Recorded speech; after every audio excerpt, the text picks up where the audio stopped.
Muchas gracias a Minray. No es la primera vez que tengo la oportunidad de trabajar en conjunto con esta empresa, que, bueno, saben que aprecio muchísimo a estas empresas que apoyan la educación continua en ultrasonido, algo a lo que he consagrado gran parte de mi vida. En esta ocasión vamos a hablar de Doppler en obstetricia, como muchas otras veces. Hoy prestando especial atención a técnica e indicaciones.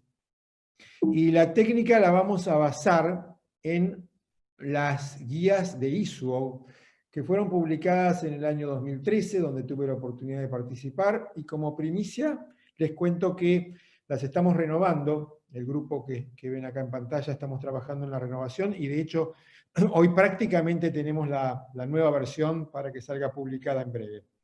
Ya hemos terminado de hacer todas las consideraciones y se está enviando en breve a ISUOC para su publicación. No cambia mayormente, hay algunos detalles que se han agregado que les voy a comentar extraoficialmente. Así que de momento tienen esta del 2013 que está en idioma español en la página de ISUOC y también en la página de SAUM, y como les decía recién, estamos con la actualización en proceso, más precisamente terminada. Lo primero que nos propone la guía es cuál es el alcance de la misma. Todo lo que lleve acá el logo es que está tomado directamente de la guía.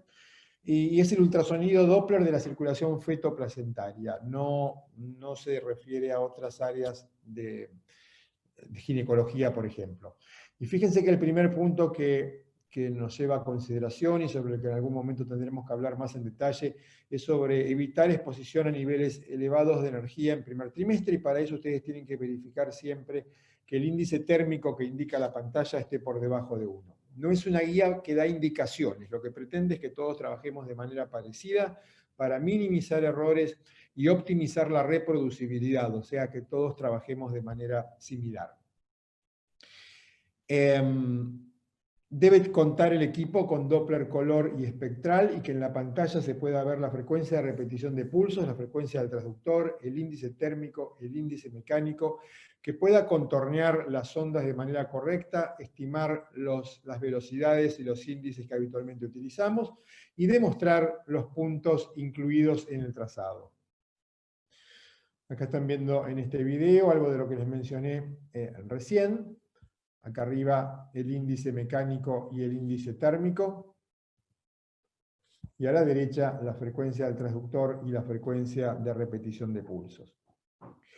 Con respecto al Doppler espectral, las condiciones de examen tienen que incluir ausencia de movimientos fetales o respiratorios, contención de la respiración materna de ser necesario. Muchas veces la respiración materna nos molesta para obtener las ondas. Doppler color no es mandatorio, prácticamente todos los territorios se pueden obtener sin Doppler color, salvo la arteria uterina, pero definitivamente va a ayudar a identificar el vaso, a ver la dirección de la sangre y a hacer mejor, más veloz el estudio. El ángulo, idealmente un ángulo de 0 grados. Sabemos que con un ángulo de 10 grados tenemos un error del 2%, con un ángulo de 20 grados un error del 6%, por encima de 20 grados el error aumenta, por lo tanto se debe efectuar la corrección angular o la información del ángulo. Por encima de 60 grados no se pueden medir velocidades.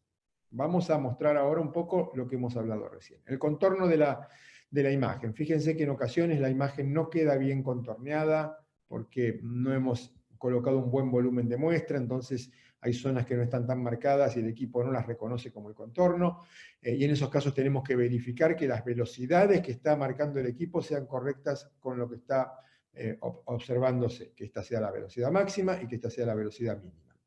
Y como ven en este ejemplo, ustedes tienen que tener siempre la posibilidad de una medición continua o bien una medición limitada, donde yo le coloco las ondas que quiero medir, o bien puedo optar por una medición manual. Si no me gustó el trazado que hizo el equipo, entonces hago una medición manual contorneando correctamente la onda, desde comienzo hasta el final, incluyendo flujo reverso si lo hubiera.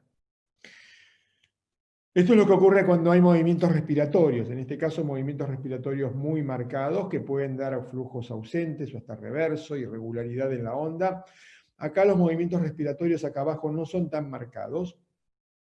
De todas maneras, se debe exigir una regularidad de todas las ondas. Cuando las ondas no son regulares, no se debe medir. Acá yo medí deliberadamente para que vean lo que no debemos hacer.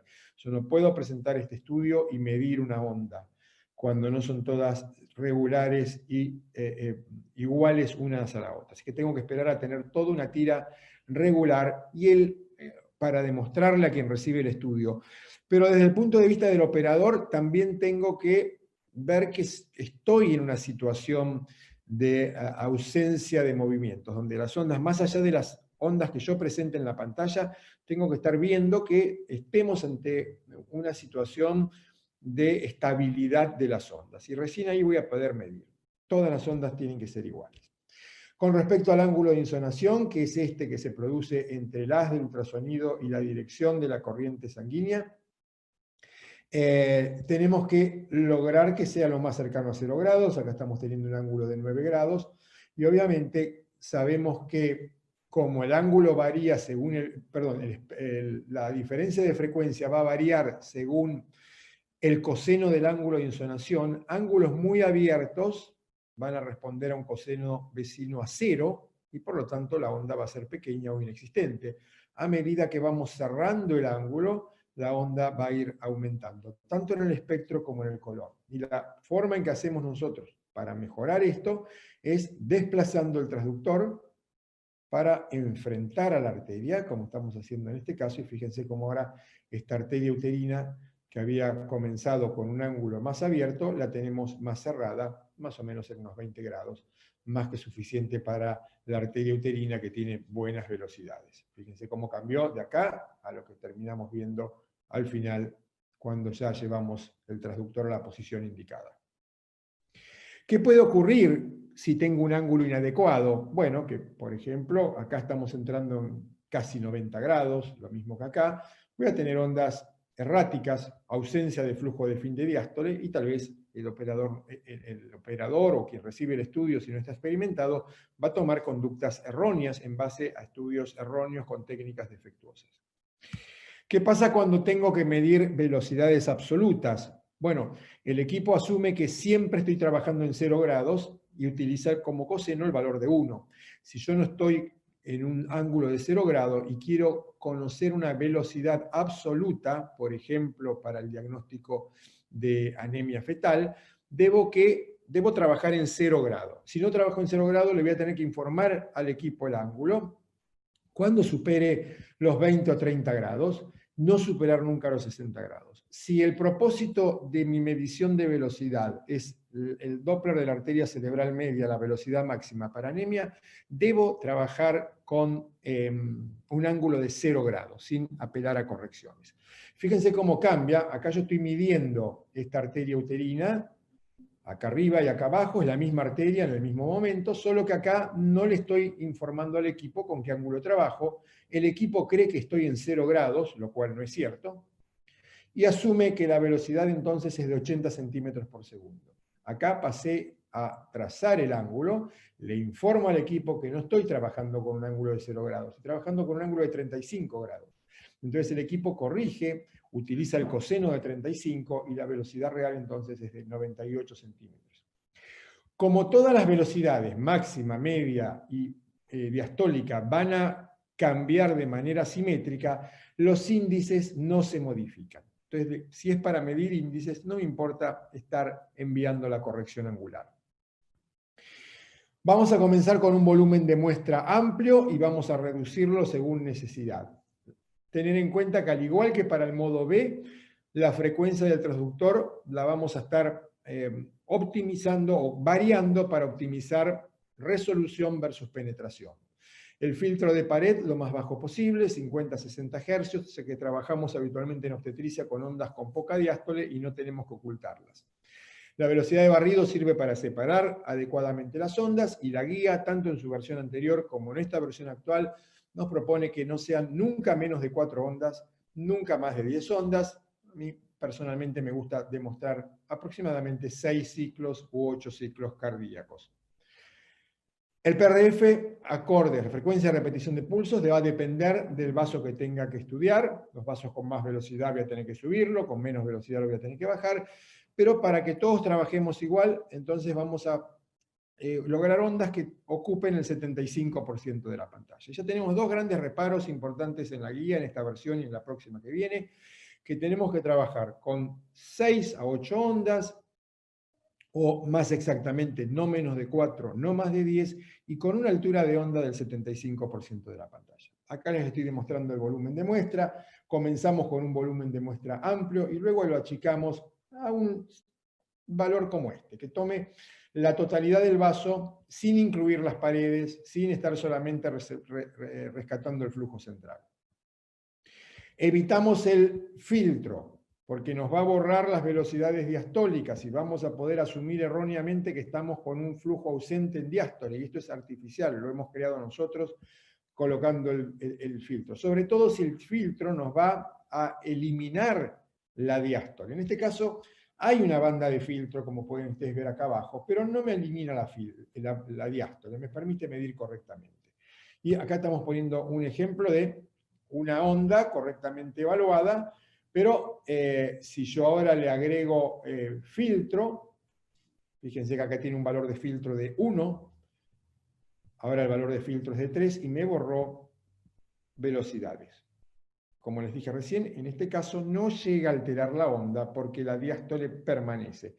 Si le hubiese puesto un poco más de filtro, me hubiese borrado toda la diástole.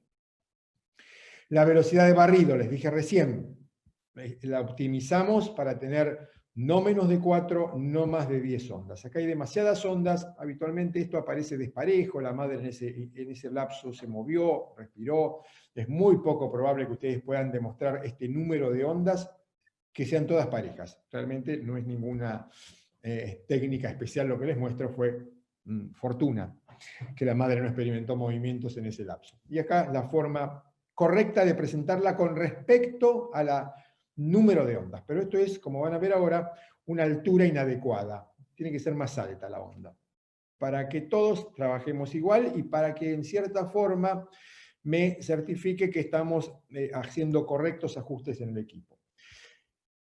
La frecuencia de repetición de pulsos las vamos a manejar de forma tal de no tener una onda con tanta diferencia de frecuencia como esta que me genera lo que conocemos como aliasing, y la vamos a ir modificando, aumentando la frecuencia de repetición de pulsos y disminuyendo luego la línea de base, como vamos a ver acá a la derecha, donde tenemos aliasing, y vamos aumentando la frecuencia de repetición de pulsos hasta lograr una altura del 75%, como les dije recién.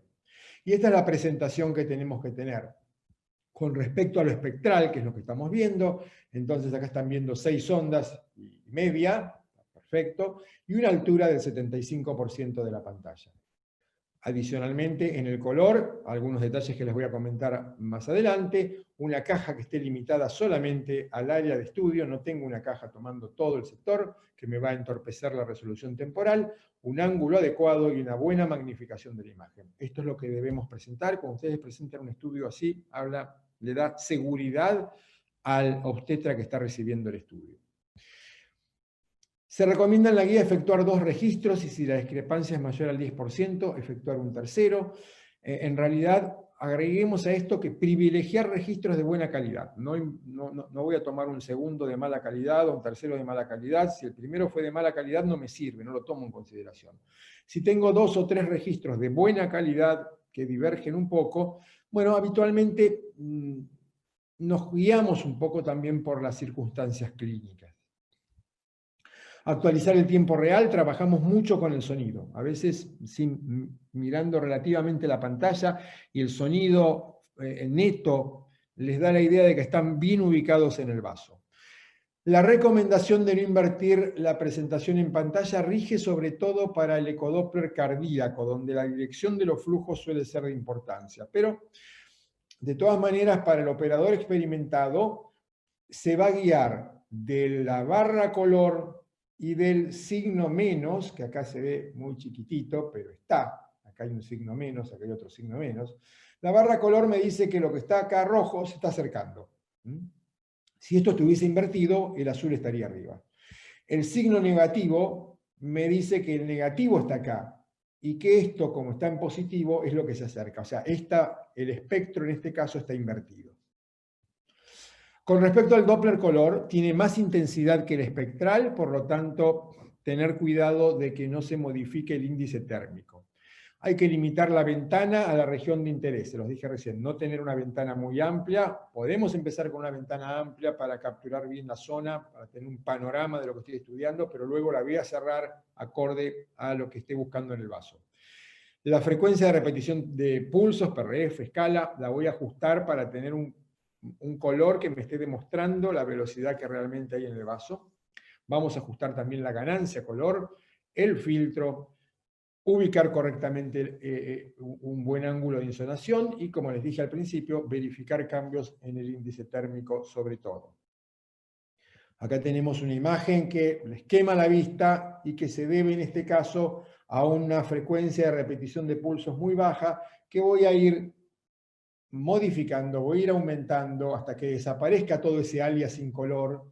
Va a haber zonas con más aliasing o que no voy a poder evitar porque hay diferencias de ángulos acá. Acá voy a tener más virajes de frecuencia que acá porque tengo un ángulo más cerrado. Pero finalmente cuando congele la imagen me va a dar un panorama bastante claro de las diferentes frecuencias que pueda tener en estos vasos. Con respecto a la ventana color, acá estoy tomando una ventana muy grande y acá una ventana más chiquita. Fíjense que parece ser más lento acá. Si uno contara los latidos, acá contaría menos latidos que acá, porque en realidad no está reflejando los latidos, es la tasa de actualización de imágenes, es la resolución temporal. Una ventana grande me enlentece la resolución temporal, el número de cuadros que ocurren por segundo. Por lo tanto, una vez que yo tengo el vaso, si fuese este, lo puedo cerrar más todavía la caja color. En ocasiones lo que va a estar ocurriendo, que esta imagen que me quema la vista, que está como saturada, no está dado por el PRF, sino que está dado por la ganancia muy aumentada. Y lo pueden verificar acá. Acá corregimos la ganancia. Fíjense que el PRF 4,5 kHz no cambió. Lo que cambió es que bajamos la ganancia color de 86 a 63. En general uno primero corrige la frecuencia de repetición de pulsos o PRF, porque es lo que puede variar según la velocidad de un vaso. La ganancia, si no la hemos tocado, nosotros, no va a cambiar, debido a que el vaso sea tenga mayor o menor velocidad. Así que habitualmente corregimos primero la ganancia, luego corregimos primero la escala o PRF y luego el color. Para el Doppler de energía y Doppler de energía bidireccional, saben que no trabaja con diferencias de frecuencia, sino que trabaja con amplitud. Y que nos permite visualizar mejor velocidades bajas. Tienes más sensibilidad para flujos de menos velocidad. Si bien el ángulo de insolación acá tiene menos efecto, lo tenemos que optimizar. No hay aliasing, pero un PRF inadecuado puede producir ruidos y artefactos, por lo tanto también tenemos que tenerlo bien ajustado, optimizar la ganancia, básicamente tener los mismos recaudos que para el color. Lo que es importante acá tener una persistencia, que es cuánto permanece la sobreimposición color sobre el modo B, no muy elevada, porque es como que nos va a quedar la información del cuadro anterior, nos puede dar imágenes falsas. La persistencia es útil cuando uno quiere ver un mapa color, cuando quiere ver la vascularización en un riñón, la vascularización en un ovario, la vascularización en una tumoración, para ver el panorama de color que hay. Pero no así para ver un vaso en particular. Bien, estas son la primera parte de la guía, que se refiere a los aspectos generales de cómo manejar una onda. La segunda parte de la guía se refiere a cómo conseguir la onda de los 4 principales vasos que vamos a evaluar, que son las arterias uterinas, la arteria umbilical, la arteria cerebral media y el ductus venoso. A esta técnica, publicada en las normas, le he sumado algo de la experiencia personal para darles tal vez algún tip que los pueda ayudar, y le he sumado 2 palabras sobre la fisiopatología y la aplicación de cada territorio. Muy resumido, porque no podemos dar un curso de Doppler en 45 minutos, pero que les va a servir para dar un panorama de qué es lo que estamos utilizando. Comencemos por la técnica para evaluar la onda de arterias uterinas. Ustedes saben que las arterias uterinas las podemos ver en el primer trimestre o en el segundo y tercer trimestre. Tienen su utilidad a lo largo de todo el embarazo, a veces para motivos distintos, pero tienen utilidad durante todo el embarazo. En el primer trimestre las podemos registrar por vía transabdominal o por vía transvaginal. La vía transabdominal son parecidas, básicamente los podríamos resumir con lo mismo, tanto la abdominal como la vaginal. Tengo que identificar el cuello del útero para luego desplazarnos hacia un lado, identificar el plexo paracervical, activamos el color, vemos la arteria uterina en el trayecto ascendente y la medimos antes de que emerja alguna arcuata, si es que lo estoy viendo. Y acá vamos a la imagen con Doppler transabdominal, la vejiga, máximo esto, la podemos vaciar un poco más, y fíjense que nos desplazamos a un costado y enseguida podemos ver y seguir la arteria uterina. De hecho, la estoy siguiendo un poco para ver cuál es el mejor ángulo, y acá tengo mucho mejor ángulo que el que tenía acá. Entonces, fíjense, tengo la caja bien cerradita, acorde al punto que estoy queriendo tener. Y voy a poder entrar en este sitio con un muy buen ángulo. Por vía transvaginal también coloco el transductor en fondo del saco anterior, identifico el cuello y me voy a un lado o al otro a ver el plexo vascular paracervical, activo el color. Pueden tener el color activado desde el principio. En primer trimestre es tan poquita la diferencia que tienen, la distancia que tienen entre el cuello en su eje medio y con el plexo vascular paracervical, que pueden tener el transductor ya con color y desplazarse. Enseguida va a aparecer la arteria uterina. Activan el color, entonces identifican la arteria uterina en trayecto ascendente, la miden nuevamente antes de que emerja alguna arcuata. El principal recaudo que tenemos que tener cuando hacemos uterinas en cualquier trimestre es no confundir el flujo con el de una arteria arcuata. Y en el primer trimestre tenemos una facilidad adicional, que es que la velocidad nos va a diferenciar un poco una arteria uterina de una arteria arcuata o una cervicovaginal. Enseguida vamos a eso. Les muestro primero el ejemplo. Estamos ahora en primer trimestre, vía transvaginal, identifico el cervix. Yo voy a prender el color de entrada y me lateralizo. Y fíjense que muy rápidamente va a aparecer la arteria uterina, habitualmente por vía transvaginal, con un ángulo adecuado. Y paso a medir acá la arteria uterina. Sea cual sea la vía que he elegido para medir la arteria uterina en el primer trimestre, voy a hacer un registro espectral con las guías que vimos recién, no menos de 4, no más de 10 ondas, altura del 75% de la pantalla. Volumen de muestra, según lo que propone la Fundación de Medicina Fetal de Londres, de 2 milímetros aproximadamente. Un ángulo menor a 30 grados, porque voy a tener que ver velocidades, entonces no tengo que tener mucho error en la velocidad. Y la velocidad tiene que ser mayor a 50 centímetros por segundo, es lo que les decía recién. Eso me va a permitir diferenciar que estoy en una arteria arcuata, en una arteria uterina y no en una arcuata, una cérvico-vaginal. Básicamente el mayor de 50 yo lo llevo a 60. Exijo a mis uterinas que tengan por lo menos 60 centímetros por segundo. Recuerden que si ustedes están entrando con un ángulo muy abierto, van a obtener una velocidad menor que no es real.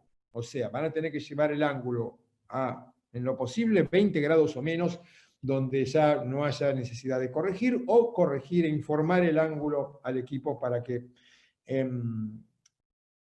se pueda estimar correctamente la velocidad.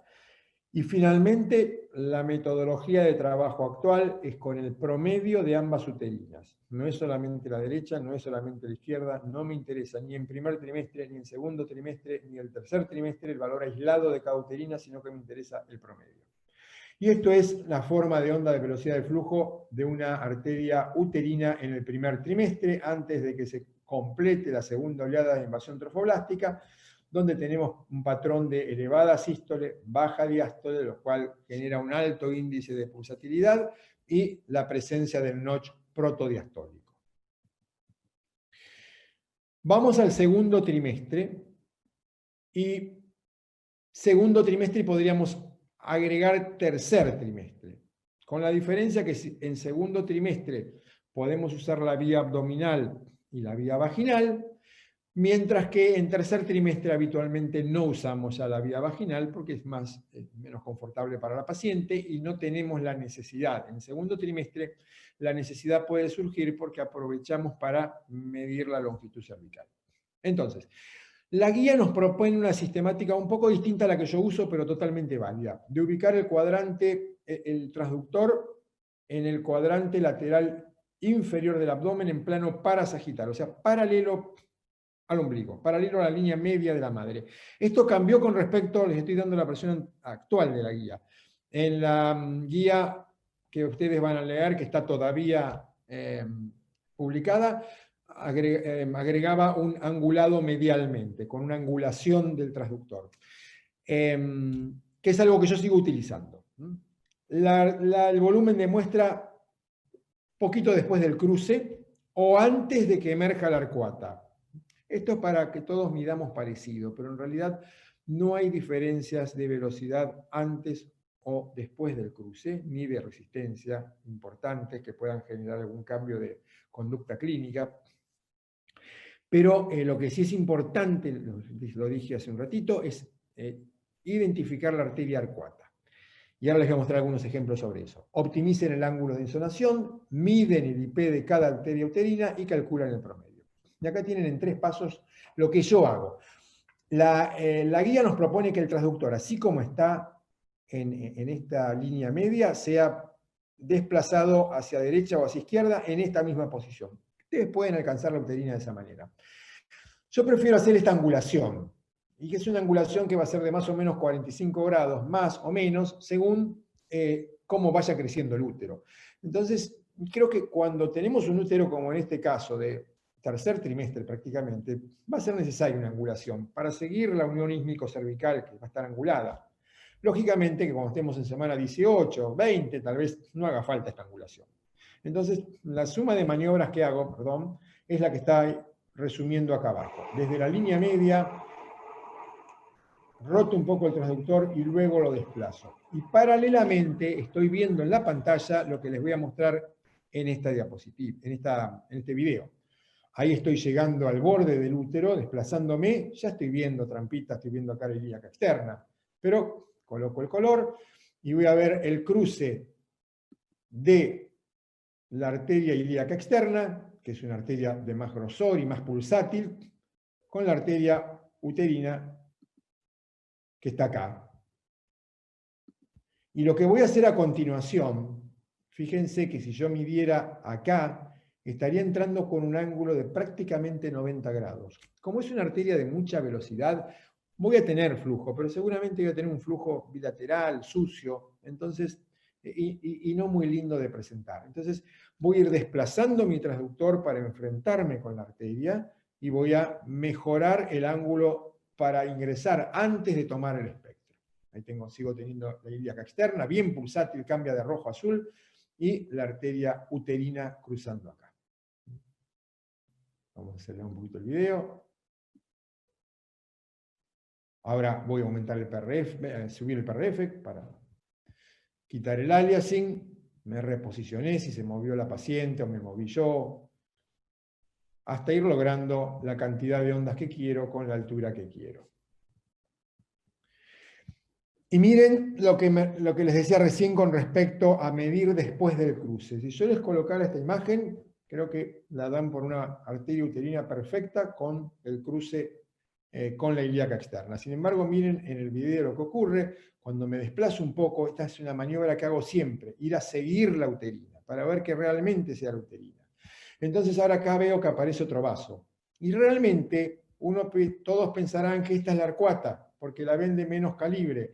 Recuerden que el calibre también lo van a ver más ostensible o menos ostensible según el ángulo, o sea que definitivamente este vaso que estoy trabajándolo con un ángulo más cerrado va a tener mayor calibre y mayor viraje de frecuencia que esta, y eso no quiere decir necesariamente que esta sea la arcuata y esta la uterina. Vamos hacia abajo. En tal caso lo que van a tener que hacer a veces es medir a ver cuál es cuál, pero para evitar esa medición es lo que proponemos en la guía, de directamente medir antes del cruce. Entonces mido acá que realmente es una uterina. No me importa si era esta la uterina o era esta.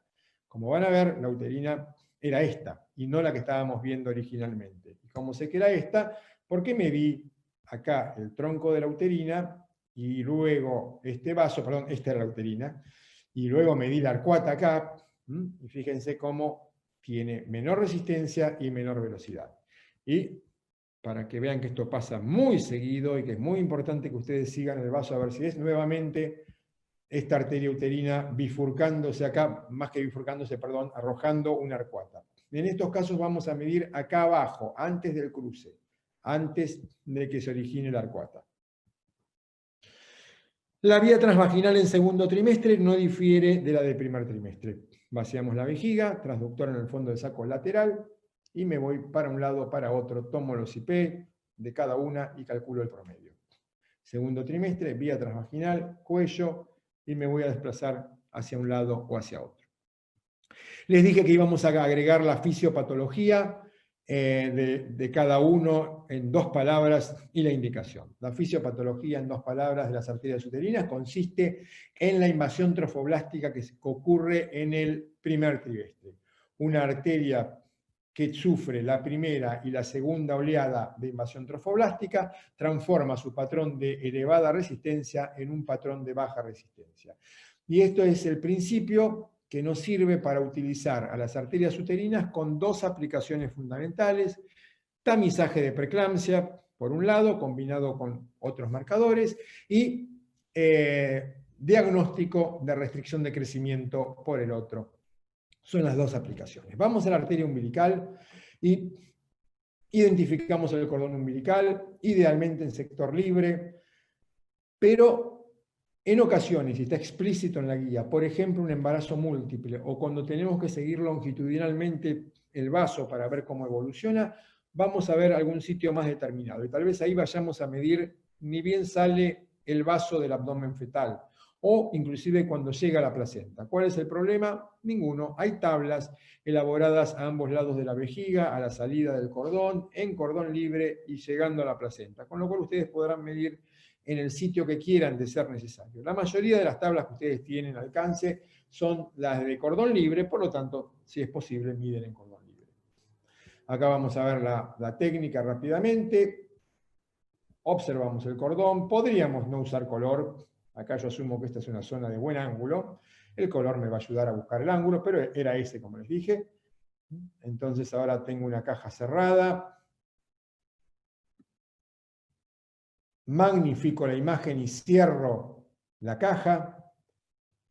Ahí cerré la caja, tengo una imagen bien magnificada. Voy al vaso, ángulo bien cerrado, y voy ahora a recibir el espectro, que como siempre lo voy a ir adecuando a lo que habíamos solicitado, que era 4 a 10 ondas y con una altura del 75% de la pantalla.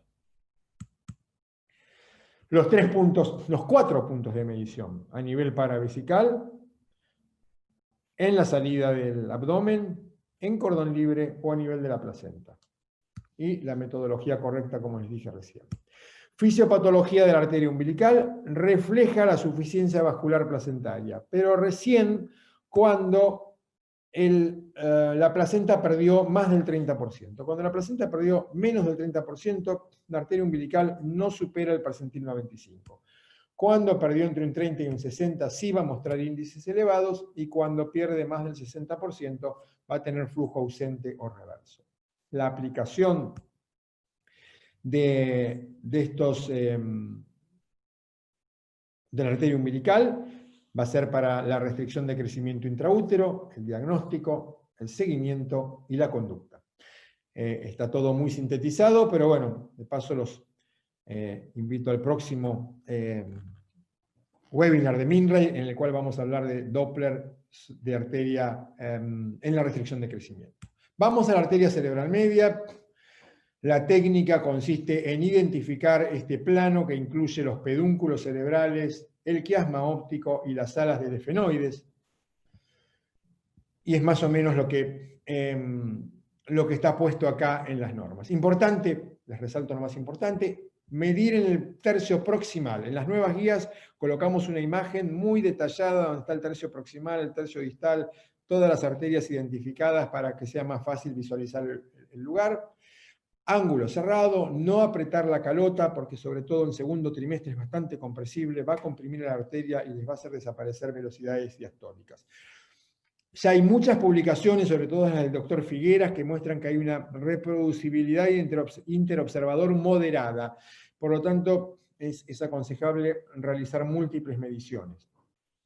Acá les voy a mostrar el plano correcto. Si vamos bajando desde un plano axial alto, vamos a pasar por un plano transtalámico y transventricular, donde vemos el cavum, hasta llegar al plano que les dije recién, transpeduncular, con las alas del efenoides y el quiasma óptico. Ya se ve la tira ahí, el polígono de Willis, y si prendemos el color, vamos a tener representado alrededor del quiasma, y se arma el polígono, la arteria cerebral media sobre el ala mayor, sobre las alas del efenoides, la arteria cerebral anterior, comunicante posterior, cerebral posterior bordeando los pedúnculos. Primera porción de la cerebral media, segunda porción de la cerebral media, bifurcación de la cerebral media. ¿Qué me muestra el Doppler de la cerebral media? La redistribución circulatoria que opera en un feto en respuesta a la hipoxia. Un feto en hipoxia va a vasodilatar muchos territorios: cerebral, miocárdico, esplénico, suprarrenal y hepático.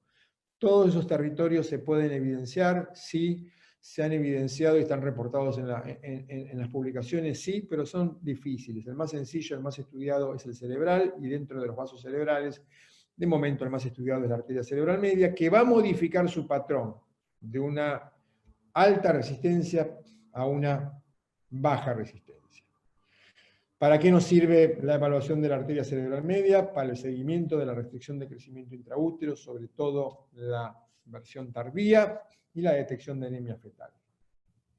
La nueva guía incorpora unas palabras sobre la relación cerebro-placentaria o umbilico-cerebral, que son lo mismo según qué es lo que vaya en el numerador y qué vaya en el denominador, pero sin confundirlos. La que utilizamos habitualmente, que ustedes están habituados a escuchar, es la relación cerebro-placentario, que es el cociente entre el índice de pulsatilidad de la arteria cerebral media y el índice de pulsatilidad de la arteria umbilical, que debemos calcular, obviamente, utilizando la técnica que les acabo de contar para la umbilical y para la cerebral media. ¿Qué es la fisiopatología de la arteria, de la relación cerebro-umbilical? Bueno, que en una placenta normal como esta, ambas van a estar con índices normales, o sea, la cerebral media con un índice elevado, la umbilical con un índice bajo, el cociente va a ser elevado. Ahora, en la medida que esta placenta pierda territorio, pero pierda territorio parcial, solamente un 20-25%, va a haber un poco de aumento de la resistencia en la umbilical, pero no se va a tornar anormal todavía. Va a disminuir un poco la resistencia cerebral, pero no se va a tornar anormal todavía. No va a alcanzar ninguna de las dos el percentil 95 ni el percentil 5, por lo tanto, si uno va a las tablas de cerebral medio o de umbilical, está todo normal.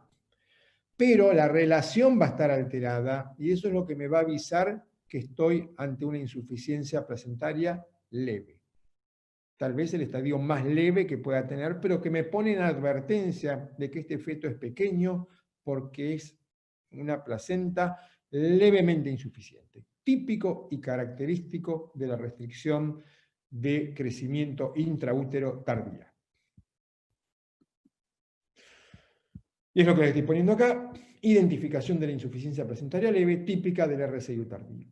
Para terminar, vamos a ver la técnica apropiada para la forma de onda del ductus venoso, que es bastante más sencilla. Y acá, antes de empezar a entrar en la técnica propiamente dicha, les dejo un tip para que lo puedan practicar muy fácilmente aquellos que todavía no se han animado a hacerlo. Ustedes tienen que pensar en la vena umbilical. Una vez que identifiqué la vena umbilical, donde la vena umbilical sin color desaparece o con color muestra un elevado viraje de frecuencia, ahí está el ductus venoso. No tiene muchísimos secretos. Entonces, vamos a identificar esa unión entre la vena umbilical y la cava inferior en un corte sagital medio o un corte transverso oblicuado. Detectamos el origen o istmo del ductus que tiene velocidad elevada o gran viraje de frecuencia. Mejor el plano sagital, pero con un corte axial dorso posterior o derecho posterior, izquierdo posterior, va perfecto.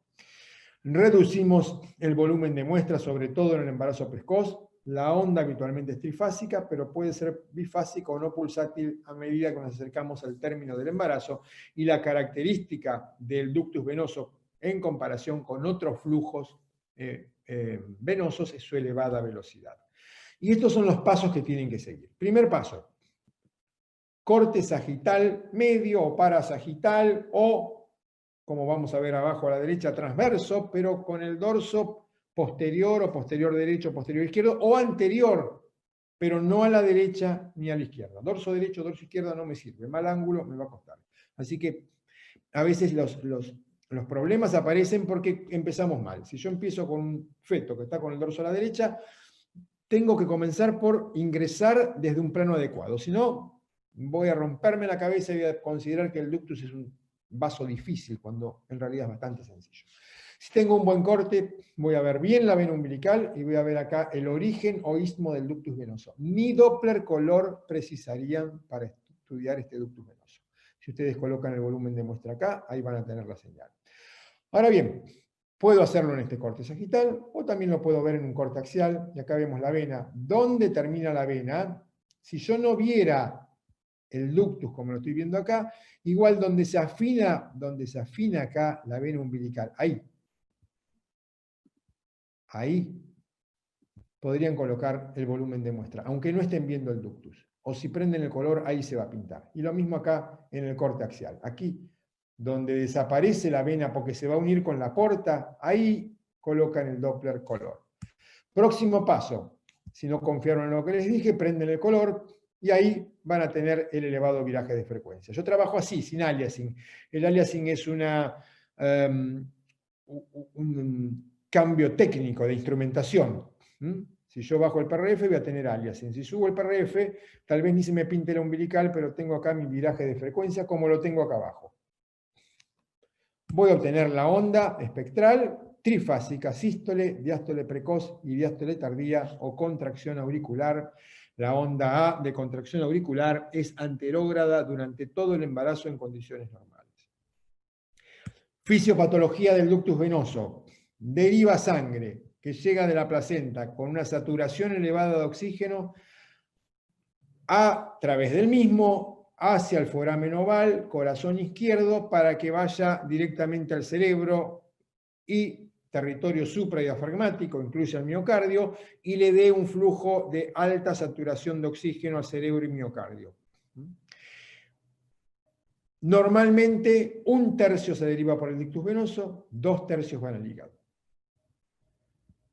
En condiciones de hipoxia, progresivamente, no cambia así de un momento para otro, sino que progresivamente este tercio va invirtiéndose para que vayan 2/3 a cerebro y miocardio y 1/3 al hígado. Eso en cuanto a la fisiopatología. ¿Y cuál es la utilidad del ductus venoso? La aplicación en primer trimestre, tamizaje de anomalías cromosómicas y su onda normal me presupone un mayor riesgo de defectos cardíacos y de muerte fetal. En la restricción de crecimiento precoz, yendo al segundo trimestre, es un indicador de hipoxia crónica, acidemia, insuficiencia cardíaca y muerte fetal inminente. Es el mejor indicador de muerte fetal en restricción de crecimiento precoz. Para terminar, la guía nos propone qué índices utilizar. Todos los índices son muy correlacionables, pero el índice de pulsatilidad refleja mejor los cambios de onda, de la forma de la onda, porque utiliza la velocidad media y es el más utilizado en la práctica actual. Terminamos con este checklist que les quiero dejar, tal vez no tanto leerlo, sino como que tomen una imagen, que es una secuencia de todo lo que ustedes van a hacer para en el momento que comienzan a identificar un vaso en particular. Lo identifican, Doppler color, Optimizan PRF y ganancia, optimizan el ángulo de ataque, magnifican la imagen, activan el espectro, vuelven a corregir el ángulo de ser necesario, volumen de muestra adecuado, 4 a 10 ondas, 75% de altura, línea de base ajustada, no es necesario que inviertan el espectro, ajusten la ganancia espectral y tomen una buena medición. Y recuerden que una técnica adecuada es el requisito indispensable para poder interpretar correctamente los resultados en un Doppler obstétrico. Muchísimas gracias. Bueno, doctor, muchísimas gracias a usted por la presentación, impecable, como sabíamos que iba a ser. Bueno, le comento que tenemos muchos saludos, varias preguntas. Lo que le propongo a usted y a la audiencia es hacer un breve 2 minutitos de un breve recreo, así usted lee un poco las preguntas y nosotros le hacemos a la audiencia un par de preguntitas, ¿sí? Así que unos 2 minutitos que dejamos una encuesta y después vienen las preguntas y respuestas del webinar, ¿sí? Bárbaro. Gracias, doctor.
Mindray siempre está en la búsqueda de nuevas formas de mejorar la confianza diagnóstica y ahora presenta la tecnología Zone Sonography de nuestro nuevo sistema Resona.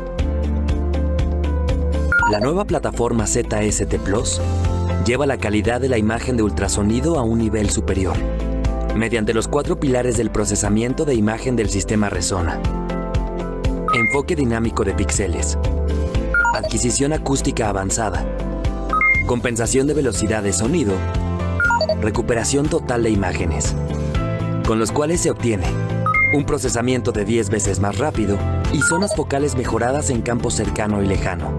Además de la calidad de imagen de alto nivel, Resona también incorpora nuevas soluciones para el diagnóstico clínico con sus revolucionarias herramientas: elastografía hepática en tiempo real con tecnología ShareWave STQ y elastografía natural Touch, B-Flow para evaluación de hemodinamia vascular, cálculo automático de íntima media por método de radiofrecuencia RMIT, imágenes con medios de contraste UWN+, y la adquisición de imágenes 3D y 4D avanzada, con múltiples funciones de procesamiento de volumetría para hacer su trabajo más sencillo, como Smart Planes SNC, que permite la detección totalmente automática de los planos más importantes y mediciones del sistema nervioso central fetales, Smart FLC, con el cual se puede realizar un conteo automático y reconstrucción volumétrica de folículos, cálculos automáticos de parámetros fetales más frecuentes.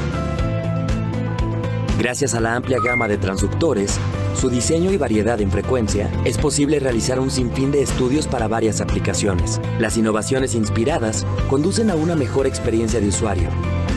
Y el sistema Resona está diseñado enfocado en sus necesidades de ergonomía y un mejor flujo de trabajo. La operación basada en gestos abre una nueva tendencia en el ultrasonido. Además, para hacer que su experiencia de usuario sea excepcional, Resona 7 cuenta con monitor LED de 21.5 pulgadas de alta resolución, pantalla táctil inteligente angulable de 12.1 pulgadas, 6 direcciones de movimiento del panel de control flotante con control eléctrico, calentador de gel con control de temperatura, transductores sin pines con indicador de luz, 4 puertos activos y 1 de guarda, bloque central. Bueno, doctor, ya les dimos un ratito a todos, a usted y a los participantes. Comenzamos con las preguntas, son muchas. También quiero compartir un poquito los saludos, doctor, porque los saludan de todos lados, de todas partes, no solo de América, sino también de España. Hay un saludo especial del doctor Rómulo Romero desde Madrid, así que me parece que tenemos que aprovechar estas instancias también para sentirnos un poquito más cerca de todo el mundo en esta situación tan particular que nos toca vivir, ¿sí? Así que aprovecho para contarle que los saludan desde San Juan, desde Misiones, desde Formosa, desde Chile, desde Uruguay, desde Aguas Calientes, si no me equivoco, México. Así que bueno, muchísimos saludos y no quería dejar de mencionarlo. Y bueno, después desde Venezuela, el doctor Gustavo González. Así que bueno, estamos muy contentos desde Mindray que esto sea cada vez más extenso, cada vez más abarcativo, así que por eso quería contarle de los saludos. Y ahora sí, empezamos con las preguntas. Bueno, le voy a contar que ya habían llegado preguntas por mail antes de comenzar el webinar, así que vamos a comenzar con esas preguntas del doctor Luis Rodríguez del Hospital de Chile, del Hospital Talca de Chile. El doctor pregunta: en mi región tenemos un debate, pues el uso e informe del Doppler obstétrico está restringido a los casos con pesquia de RCIU, embarazos múltiples, hallazgos malformativos y a los pacientes con antecedentes de hipertensión arterial. Hay disponibilidad de equipos y profesionales para realizar a las pacientes del sistema público ecodoppler de 11, 14, 20 y 20-25 semanas. Sin embargo, no contamos con los laboratorios para realizar PAP. Me gustaría saber su opinión respecto a la conveniencia o recomendación de realizar Doppler uterinas en la eco de 11 a 14 semanas. Bien, interpreto dos preguntas. La primera me pareció más general y creo que a pesar de que cuenten con equipos y con profesionales bien entrenados, el Doppler no debe ser rutinario. El Doppler en segundo trimestre, o sea, vamos al revés. Cuando sí aplicamos el Doppler. En primer trimestre se puede reforzar en ocasiones el valor de la translucencia nucal, hueso nasal y otros marcadores con el Doppler del ductus venoso y de la válvula tricúspide. Y ahora me refiero en particular, como bien dijo el doctor en la pregunta, a las arterias uterinas. Eso es primer trimestre. En segundo trimestre, tamizaje de preeclampsia. Nueva instancia del tamizaje de preeclampsia porque puede haber algún falso negativo en el primero. Y luego no hay más de rutina. Luego el Doppler, la arteria umbilical, un poco la vedette de la identificación de la insuficiencia placentaria, de eso vamos a hablar el jueves que viene, está reservado a fetos, a embarazos que tengan sospecha de insuficiencia placentaria, nada más. Y básicamente eso es sospecha de restricción de crecimiento y sospecha y pacientes con preeclampsia.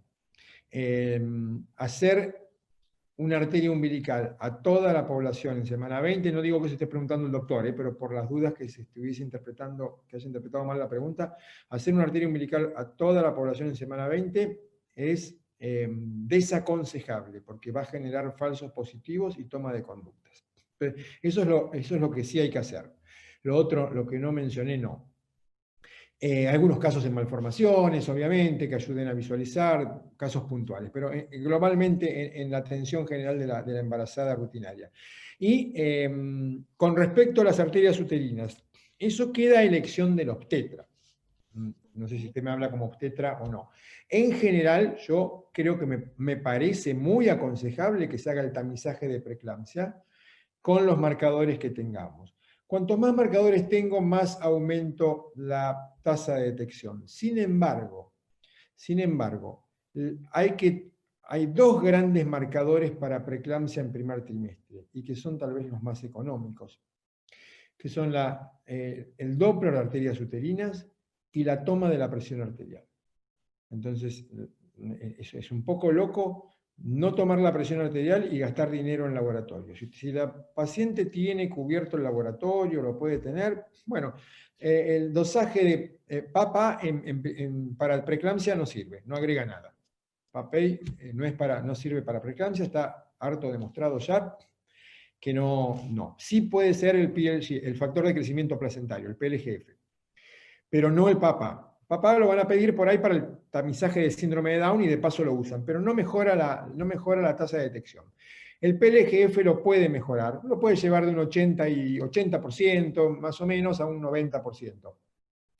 Pero no es tan fuerte como para que, si no está al alcance de la paciente, haya que hacerlo. Con una buena toma de antecedentes, Doppler arterias uterinas y toma de la presión arterial media, se puede hacer un muy buen asesoramiento, y sí, lo recomiendo para seleccionar a aquellas pacientes que van a ser beneficiadas del uso de aspirina en baja dosis. Bien, vamos a la siguiente pregunta entonces. Dice, de acuerdo a su experiencia y evidencia, ¿es equivalente medir la flujometría Doppler de arterias uterinas por vía transvaginal que por vía transabdominal? Nuestra experiencia es diversa y lo hemos dejado a criterio del operador y a su experiencia, con la ventaja de que vaginal aprovechamos a realizar cervicometría a las 23 semanas. Pero me gustaría conocer su opinión. Nosotros publicamos diferencias en los índices de pulsatilidad en primer trimestre por vía vaginal y por vía abdominal. Las diferencias no son clínicamente significativas. En segundo trimestre hay evidencia de que es más o menos lo mismo. Si uno tuviese su propia tabla construida en la forma que lo hizo, fenómeno. Pero en realidad no hay diferencia como para que se pueda alterar el tamizaje, y cualquiera de las dos vías es de utilidad para incluir en los calculadores.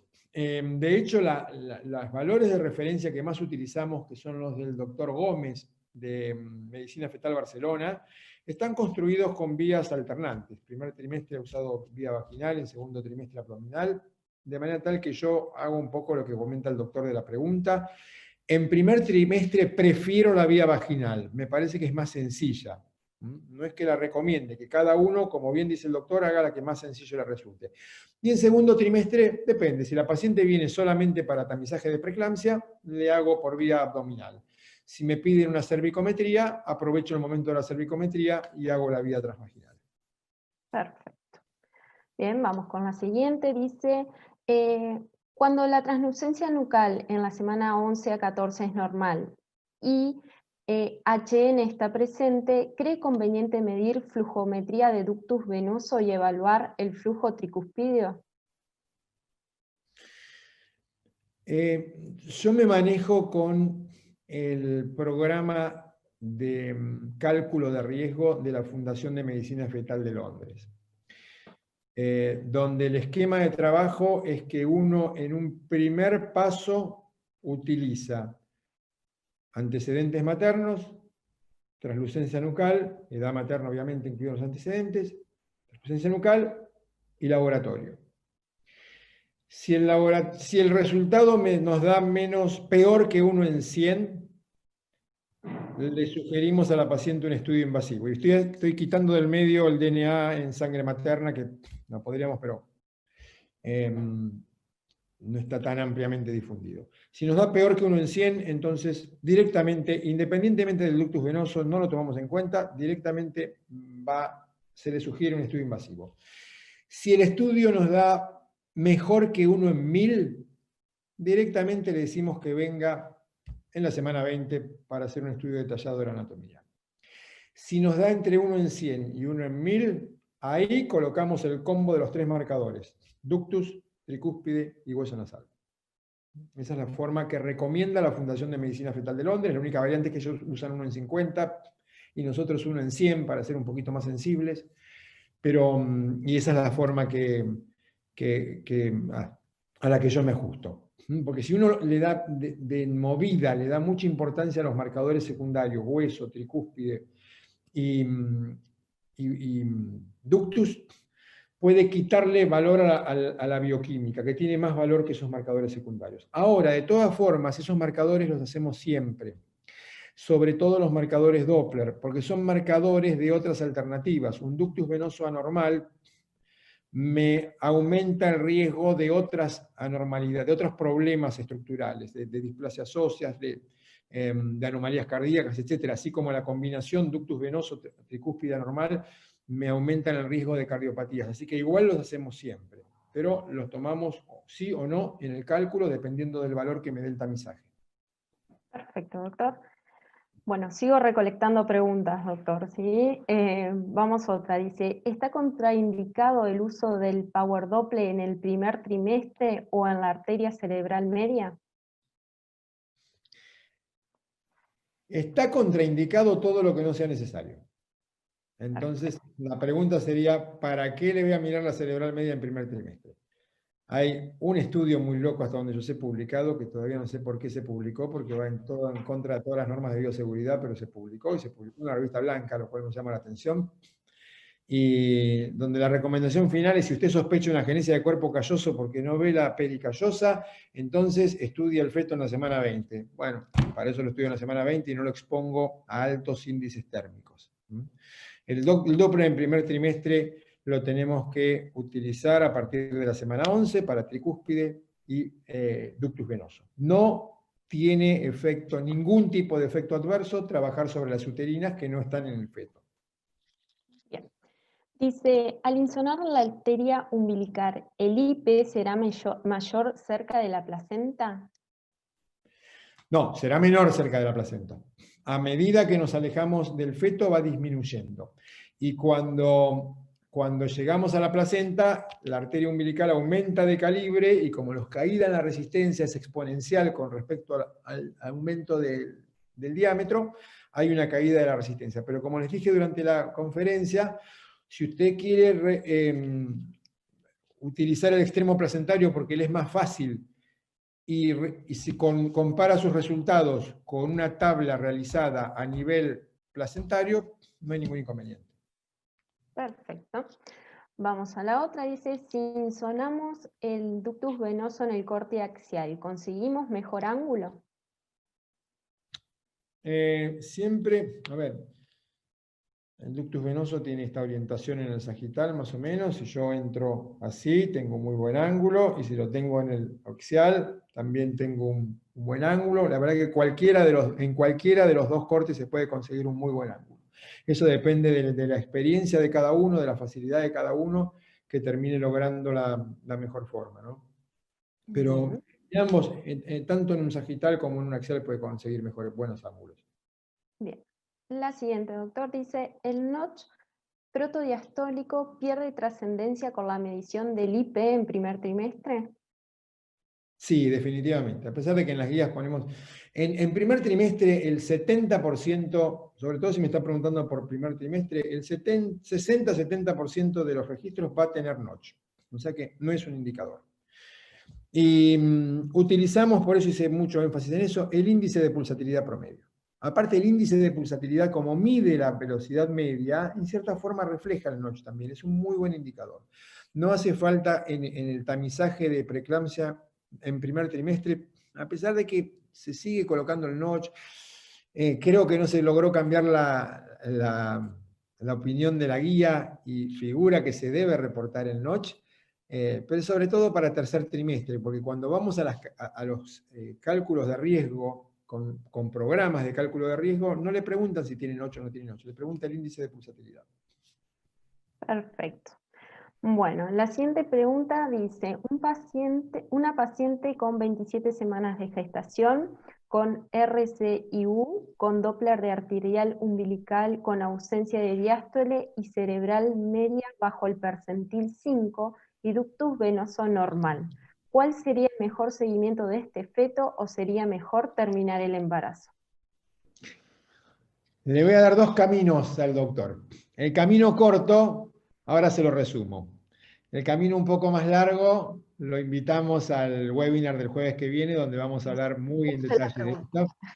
Pero si quiere seguir el camino corto, hasta las 30 semanas ductus venoso, 30-32 flujo reverso en el ductus, 32-34 flujo ausente, 34 para arriba puede tallar la cerebral media, dependiendo de algunos protocolos, algunos y otros no. 38 hacia arriba, cualquier tipo de insuficiencia placentaria leve, acorde con el estudio Digitat, se recomienda la terminación. Bien. La siguiente pregunta dice, ¿desde qué edad se recomienda realizar el Doppler para control de RCIU? De nuevo. ¿Desde qué edad? ¿Desde qué edad? Bueno, calculo que me está hablando que ya hay un RCIU, ¿no? A ver, perdón la pregunta, Sí. por ahí me... Dice, ¿desde qué edad se recomienda realizar el Doppler para control de RCIU? Desde el momento en que tenemos el diagnóstico. Sabiendo que antes de las 26 semanas no vamos a poder hacer nada, porque antes de las 26 semanas la terminación del embarazo está dada por causa materna únicamente, no, la tasa de mortalidad fetal es muy alta, fetal o neonatal inmediata, y la tasa de morbilidad es muy alta también, de manera tal que hasta las 26 semanas, bueno, es para ver cómo están las condiciones, pero no vamos a poder actuar. Pero a partir de las 26 semanas seguro, y dependiendo de la gravedad, de eso también vamos a hablar el jueves que viene, dependiendo de la severidad del caso, el seguimiento puede ser desde semanal, bisemanal, diario y hasta 2 veces por día. Perfecto. Bueno, doctor, la siguiente pregunta llega desde La Habana y dice, onda de muesca precoz diastólica del primer trimestre y desaparición en el segundo trimestre. ¿Tendrá alguna repercusión en el tercer trimestre?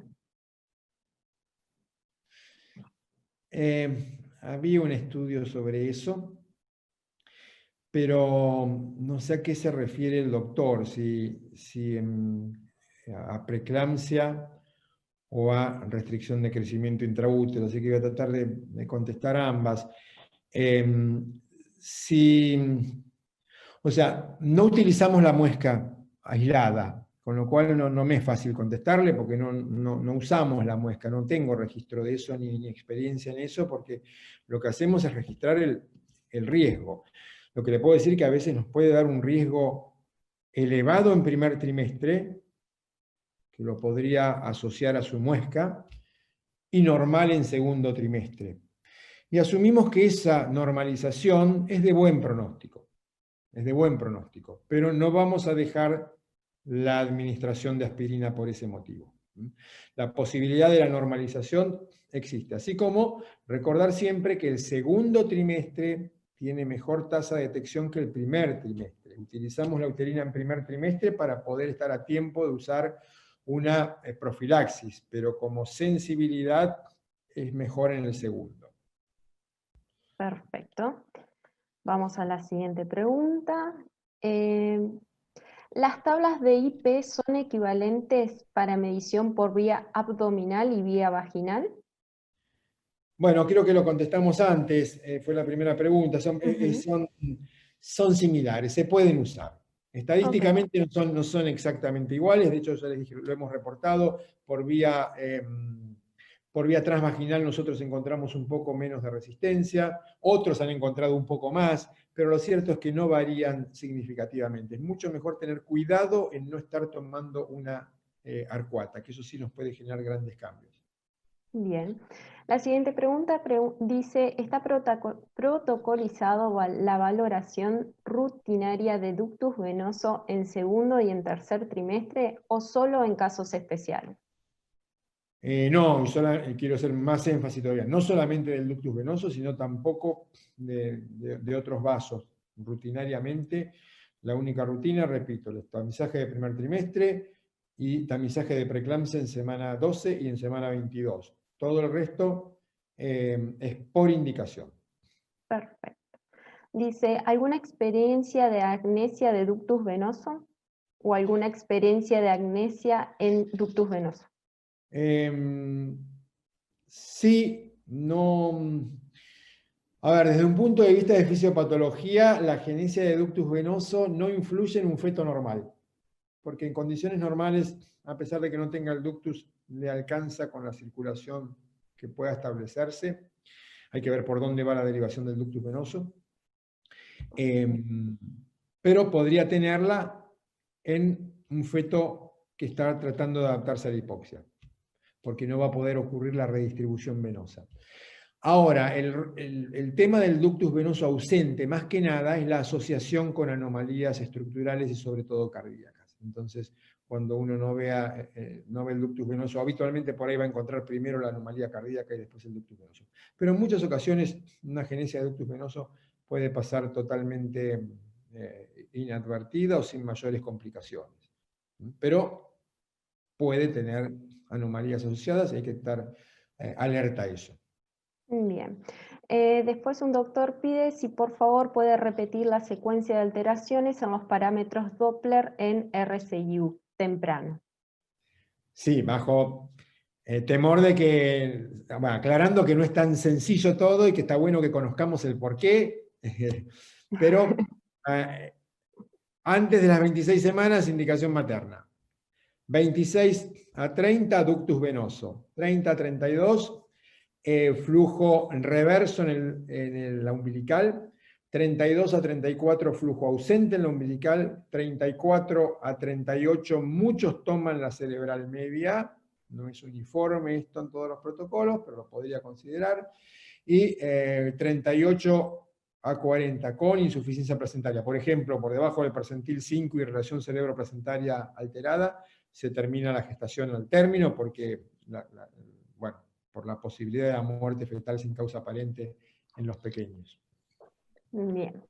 Bueno, doctor, vamos con la última tanda de preguntas. Dice, utilidad del índice CAF, predicción del peso fetal y de irritante y evaluación de la resistencia de la arteria pulmonar al decidir finalizar el embarazo junto con Doppler. ¿El doctor es de Venezuela? No, el doctor es Rómulo Romero de Madrid. Porque creo que fue descrito por el grupo de Venezuela, no lo utilizamos. Ok. No lo utilizamos. Bien. Otra pregunta dice si existen tablas especiales para IP de arterias uterinas en gemelares. No hay. Hay menos resistencia en la arteria uterina en un embarazo gemelar, con lo cual hay que estar atentos a eso, pero no hay una tabla, hasta donde yo sé, no hay una tabla con un buen N publicada. Bien. Un doctor pregunta dónde pueden tener acceso a las guías que menciona usted en su charla. En la página de ISUOC o en la página de SAUM, www.saumb.org.ar. Bien. La siguiente pregunta dice, ¿algún parámetro espectral para poder diferenciar entre la arteria uterina umbilical y la ilíaca externa durante su medición a nivel paravesical? Son radicalmente distintas, imposible confundirlas. La ilíaca externa va a tener un flujo trifásico de altísima velocidad y la arteria uterina un flujo monofásico de mucha menos velocidad. Así que no hay posibilidad de confundirlas en la medida que sepamos el patrón de cada una. La posibilidad de confusión, insisto nuevamente, está entre uterinas y arcuatas, pero la ilíaca externa tiene un patrón de muy alta velocidad y trifásico, hacia arriba, por debajo de la línea base, vuelve a subir, cae y hace otra. Mientras que la uterina siempre es monofásica. Muy bien, muchas gracias. Dice la siguiente pregunta, ¿con qué edad gestacional se toma la referencia las tablas de Doppler? Si es por última regla o por el estudio actual, por ejemplo. No, ni una ni otra. Si no hay otra cosa, a ver, la mejor forma de datar un embarazo es la ecografía del primer trimestre.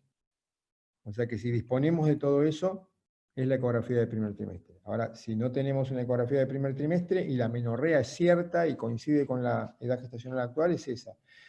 Pero no, están hechas para edad gestacional, no para la edad que nos da la biometría. La edad que nos da la biometría debieran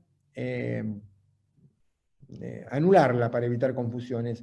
El feto tiene la edad que tiene, como nosotros. Nosotros nacimos un día y hoy tenemos la edad que es el día de nacimiento más los días transcurridos desde que nacimos hasta hoy. El feto tiene la edad que tiene en su primera ecografía o por su fecha de última menstruación, más los días que transcurrieron hasta el estudio de hoy. Si hoy le da más chico, le da para menos edad gestacional, no es que rejuveneció, es que es más flaco. Y si les dio más grande, no es que envejeció, sino que es más gordo. Si nosotros no tomáramos eso en cuenta y ajustáramos, entonces tendríamos todos fetos normales, porque le estaríamos dando su medida actual como normal porque la corregimos. Tenemos que ver en relación a la primera ecografía. Perfecto. La siguiente pregunta dice, ¿qué opina de medir uterinas transversalmente y no sagitalmente para verlas simultáneamente?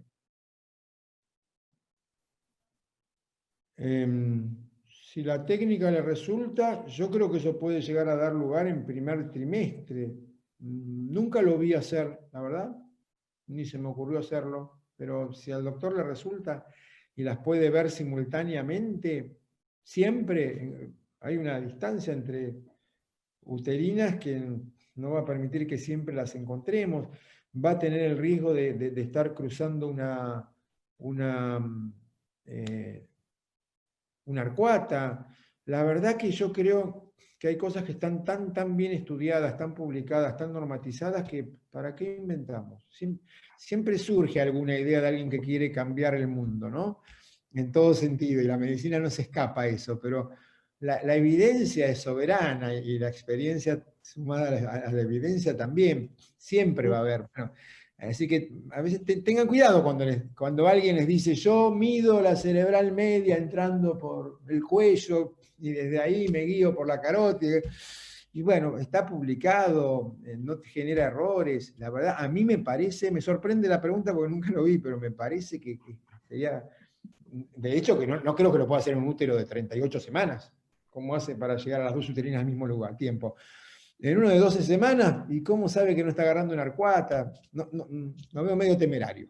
Bueno, doctor, pasamos a la siguiente pregunta. Dice, ¿qué utilidad le da usted al Doppler de callado aórtico y la arteria hepática en el diagnóstico de RCIU y bienestar fetal? Hay muchas de estas preguntas, me parece que vamos a tener muchos espectadores en el webinar de la semana que viene. Así, respuesta seca, ninguna. Son temas, la hepática no es de investigación, no hay mucha publicación, es complicada, no hay mucho, se sabe que se modifica, pero no hay algo estudiado que sirva de conducta, nadie la usa. El istmo aórtico, ahí sí les puedo dar detenerme un segundo, porque en un momento se pensó que podía ser de utilidad. De hecho, Medicina Fetal Barcelona lo incorporó, pero no ha demostrado, no es que no tenga una respuesta, una entidad fisiopatológica que lo soporte, se sabe que podría estar vinculado con un peor flujo cerebral por la redistribución a nivel del istmo, pero llevado a resultados, llevado a manejo del feto con RCIU, no ha mostrado ninguna mejora con respecto a lo tradicional, que es lo que les dije recién resumidamente y de lo que vamos a hablar la semana que viene. El istmo aórtico actualmente no se considera en ningún protocolo. Bien. La siguiente dice, aparte de las arterias arcuatas, ¿qué otras arterias nos pueden confundir en la evaluación de la arteria uterina? No, eventualmente la ilíaca interna, pero si se hace con una buena técnica, no hay problema. El principal problema es la ilíaca interna, no la externa. La ilíaca interna es una uterina, o sea, tiene una forma de onda parecida a la uterina, pero con más resistencia. O sea que si ustedes toman una ilíaca interna en el segundo trimestre, les va a impresionar patológica. Pero bueno, yo con un poco de experiencia y de trabajo, de estar recorriendo la zona, de ver los diferentes vasos, el sitio del cruce, la salida de una arcuata, que nunca va a tener una arcuata la uterina. Si tienen dudas, esperen a ver definitivamente la arcuata, o sea, la ilíaca interna no va a tener salida de arcuatas. Esperen a ver una arcuata para estar seguros de que es la uterina. No, con aplicación, un poco de experiencia y mucho de aplicación y detenerse en cada estudio no van a tener problemas. Bien. La siguiente pregunta dice, maestro, el uso del Power Doppler para FC en menos de 10 semanas. Calculo que frecuencia cardíaca. Me No, imagino que... Ok. no, power no, power por la cabeza, no.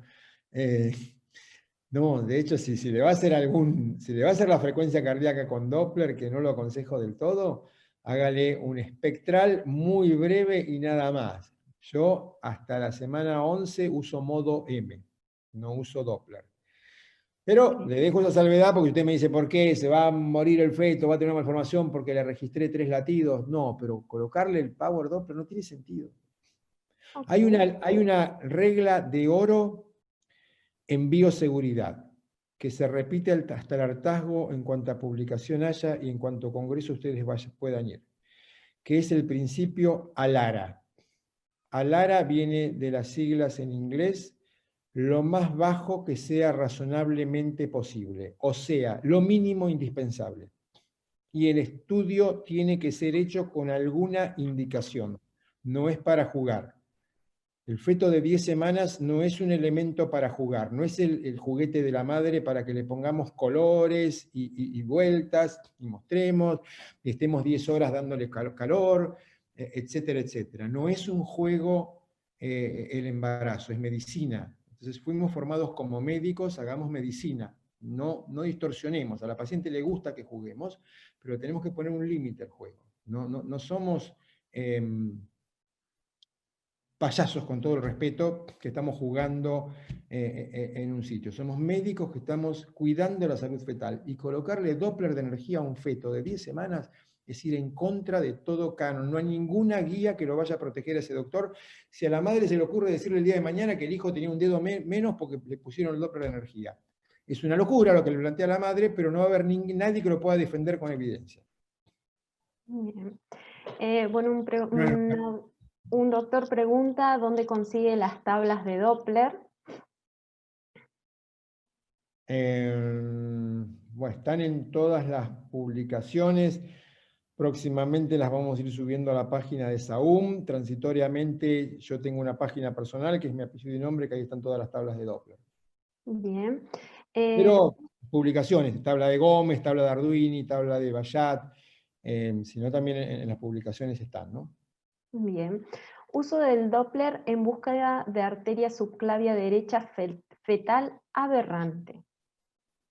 Sí, lo utilizamos cuando hay sospecha de cromosomopatía. Se ha mostrado tener un vínculo con trisomía 21, así que a veces se puede incorporar. Van a escuchar todas las versiones, desde aquellos que la quieren hacer sistemáticamente, se puede hacer en primer trimestre o en segundo trimestre, en ambos trimestres ha mostrado tener valor.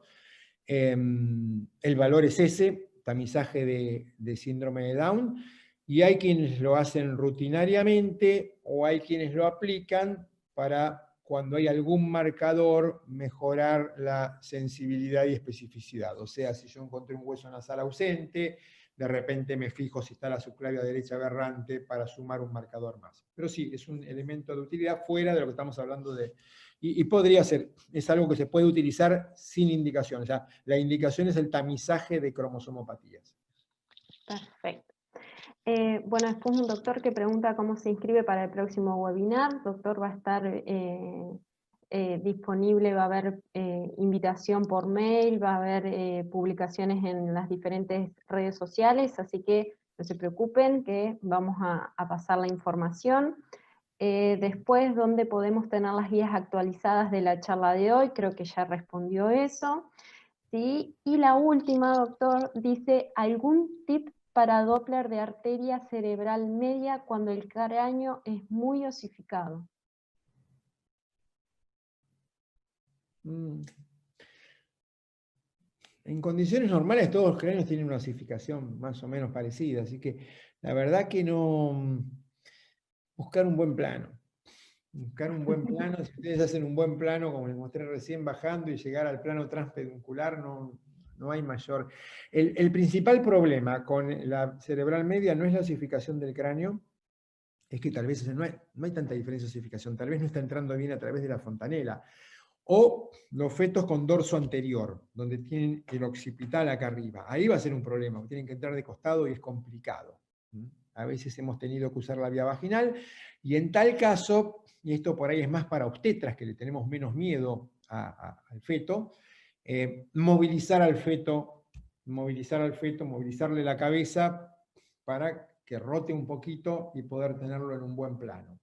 Pero el tip es conseguir un buen plano en modo B. No prendan el color hasta no estar viendo esa imagen, ese video que yo les mostré en blanco y negro, donde se ven las alas del efenoides, el quiasma y los pedúnculos. Recién ahí pueden entrar a prender el color, y con un buen PRF no tendrían que tener problemas. Bueno, acá una doctora, Anabela Lavandeira, le da las gracias por el tiempo de las preguntas, que fue muy provechoso, y aprovecho a sumarme al agradecimiento de la doctora, porque la verdad que fueron muchísimas preguntas y nos ha contestado todo. Y otra pregunta es por la presentación del doctor, comentarles que va a estar en un canal de YouTube, Mindray Argentina, así que quien quiera volver a ver la charla estará disponible a partir de mañana. ¿Sí?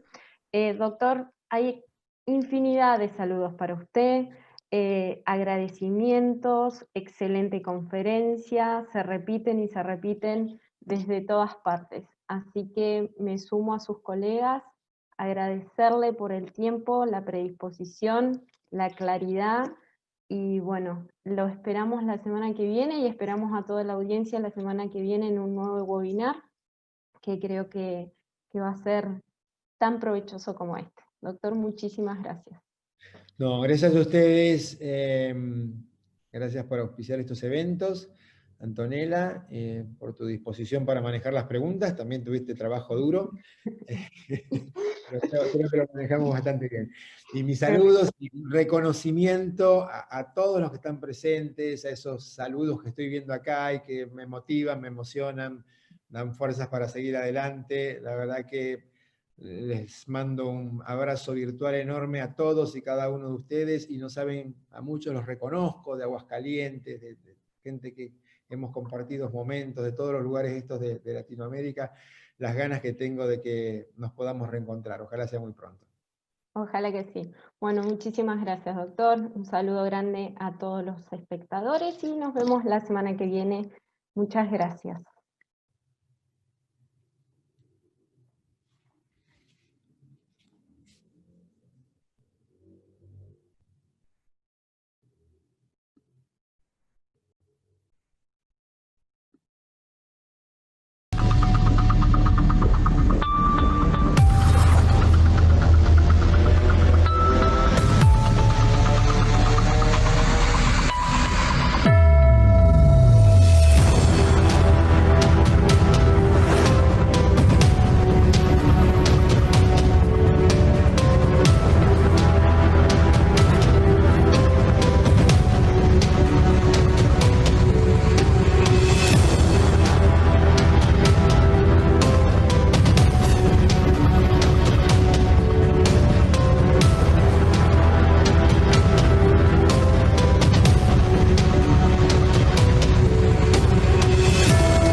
Mindray siempre está en la búsqueda de nuevas formas de mejorar la confianza diagnóstica y ahora presenta la tecnología Zone Sonography de nuestro nuevo sistema Resona.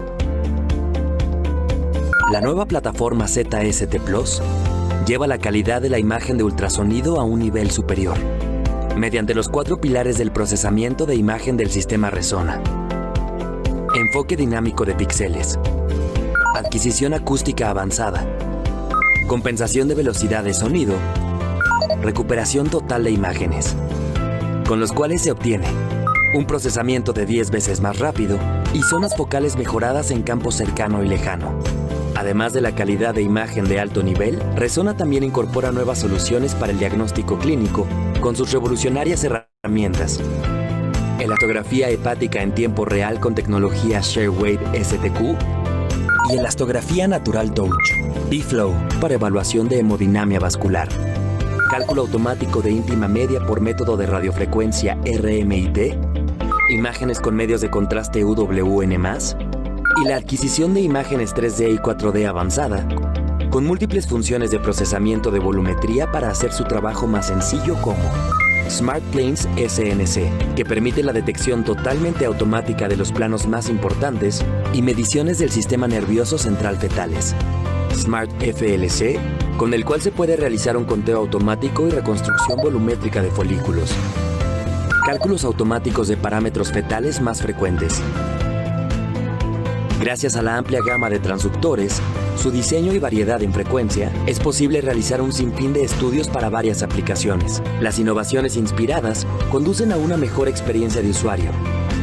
Y el sistema Resona está diseñado enfocado en sus necesidades de ergonomía y un mejor flujo de trabajo. La operación basada en gestos abre una nueva tendencia en el ultrasonido. Además, para hacer que su experiencia de usuario sea excepcional, Resona 7 cuenta con monitor LED de 21.5 pulgadas de alta resolución, pantalla táctil inteligente angulable de 12.1 pulgadas, 6 direcciones de movimiento del panel de control flotante con control eléctrico, calentador de gel con control de temperatura, transductores sin pines con indicador de luz, 4 puertos activos y 1 de guarda, bloque central y de giro. Resona redefine un nuevo estándar de rendimiento de imagen y alto desempeño para satisfacer las necesidades de las prácticas clínicas más desafiantes. Resona, mejor visión, comprensión más profunda.